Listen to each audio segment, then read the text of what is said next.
Hadis ilmining yetuk muhaddislaridan biri Ibn Abi Xotam rahmatullohi alayh o'zlarining Sunan hadislar to'plamida shunday keltiradilar. Iblis Allohga duo qildi. Ya Alloh, sen meni yaratding. Odam bolalari ustidan fitna qilishimni iroda etding.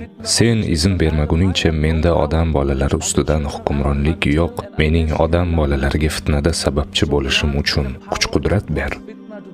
Shunda Alloh subhanahu va taolo dedi. U senga berildi. Shunda shayton yana, "Ya Alloh, menga ko'proq ber. Meni unda ziyoda qilgin" dedi. Eshityapsizmi u nima dedi? Meni unda ziyoda qilgin dedi. Shunda Alloh subhanahu va taolo, qachonki bir odam bolasi dunyoga kelganda sen ham boshqa bir tug'ilgan shaytonga ega bo'lasan dedi. Bu shuni anglatadiki, bu dunyoda har bir odam bolasi uchun boshqa bir shayton ham paydo bo'ladi. Alloh subhanahu va taoloning shaytonning ko'payishiga bu dunyoda tug'ilgan har bir inson bolasi uchun borliqda bir shayton ham paydo bo'lishiga izn berdi. So'ngra shayton yana, "Ya Alloh, menga yanada ziyoda qilgin" dedi. Va shu damda Alloh subhanahu va taolo dedi: "Senga odam bolasining tomirlarida qon oqqani kabi suzib yurish imkoniyati berildi."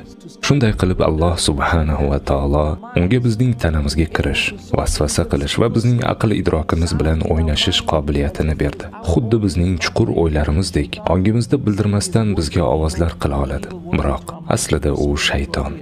O'zining eng yomon va eng yovuz so'zlarini ongimizga singdiradi va quloqlarimizga shivirlaydi. So'ngra shayton yana dedi: "Ya Alloh, yanada ko'proq, bundan-da ko'prog'ini ber."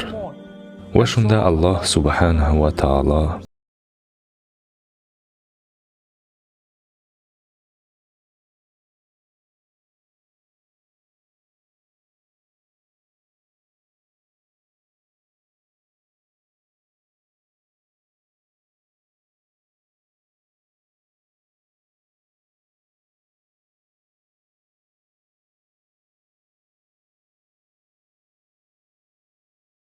Kimga kuching yetsa, ovozing ila qo'zg'at.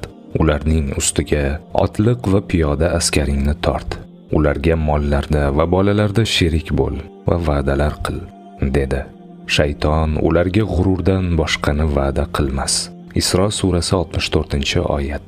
Bunda nima deyilmoqda?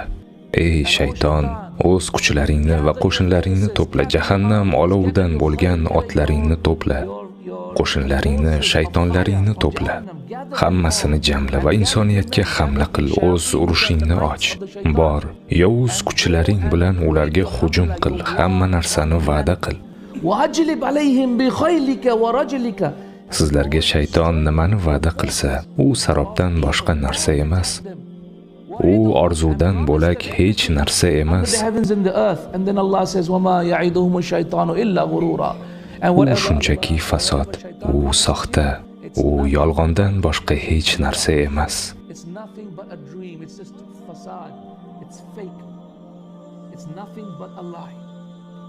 So'ngra buning davomida aytiladiki, Odam alayhissalom iblisning bu duosini eshitdi va u Alloh subhanahu va taoloning huzuriga kelib dedi: "Ya Robbim, sen shaytonga mening ustimdan bunchalik ko'p kuch-qudrat va hokimiyat berding. Endi menga nima berasan yo Alloh? Menga ham nimadir ber." Shunda Alloh subhanahu va taolo dedi: "Men senga bitta emas, ikkita farishta yubormagunimcha farzanding bu dunyoda tug'ilmaydi." Bitta emas, ikkita farishta. Bitta shayton, ammo ikkita farishta. Ular doimo shaytonning yovuzligidan himoya qiladi. Shuning uchun Alloh subhanahu va taolo Qur'oni Karimda shunday marhamat qiladi: "Lahu mu'aqqibatun min bayni yadayhi va min khalfihi yahfazunahu min amrillah." Bunda nima deyilmoqda? Ikkita almashinuvchi farishtalar, biri old tarafda, biri orqa tarafda Allohning buyrug'i ila uni asraydi. Bu nimani anglatadi? Ya'ni biz bilan birga doim 5 ta farishta bor. Shayton bitta dushman, ammo bizda har doim 5 ta farishta bor. Ikkitasi, ya'ni biri o'ngda, biri chapda yaxshi amallarimizni va yomon amallarimizni yozishga va keyingi ikkitasi bizni oldi va orqa tomondan himoya qilish uchun va ular ham almashinishadi. Va 5-inchisi esa yaxshilik qil, yaxshiliklarni so'zla, subhanalloh, alhamdulillah, la ilaha illalloh deya aytgin deya shivirlab turadi. 5 ta farishta. Allohu akbar. Shunda Odam alayhissalom xursand bo'ldi va "Yo Alloh, menga yanada ziyoda qilgin" dedi.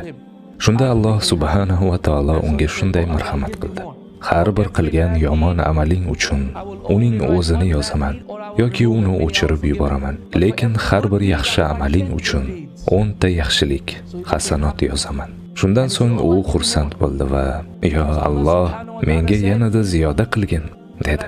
Shunda Alloh subhanahu va taolo dediki: men senga va'da beramanki, ruh tanani tark etgunicha mening mag'firatim eshiklari doim ochiqdir.